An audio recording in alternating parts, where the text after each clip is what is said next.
Hi, I'm Shawn Wilson with Shawn Designs, and today I'm going to show you how to make button jewelry. The materials that you'll need are some old buttons, some copper wire.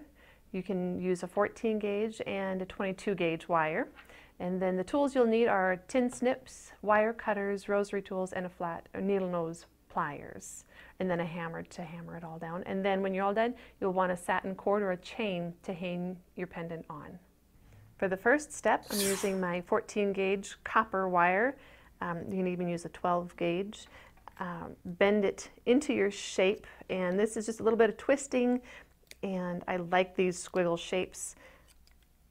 Once you have it good and twisted up into the right shape for you, the size that you want it, then the next step is, you've got your nice squiggle and it's good and set. The next step is, once you have your buttons chosen, it's time to decide where the buttons look best on your pendant. So take a few minutes to just play with them, lay them on there, decide where they look best.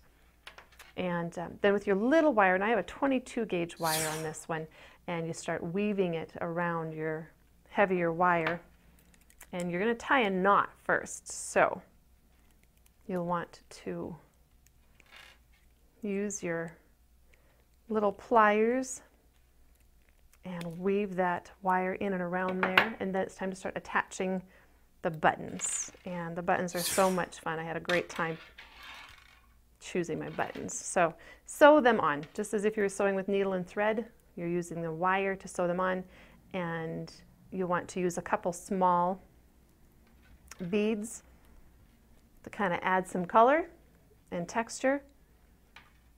And since the buttons already have so much color and texture, I chose to use all the same little seed beads. So keep sewing them on there until you've added all of your buttons. Once it's all full and it looks good to you, you're well on your way.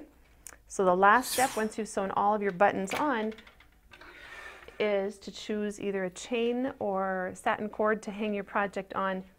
And is your last step, is to just put a jump ring on the top, attach your silk cord or chain, and you now have a finished button necklace. And so that is how you make button jewelry.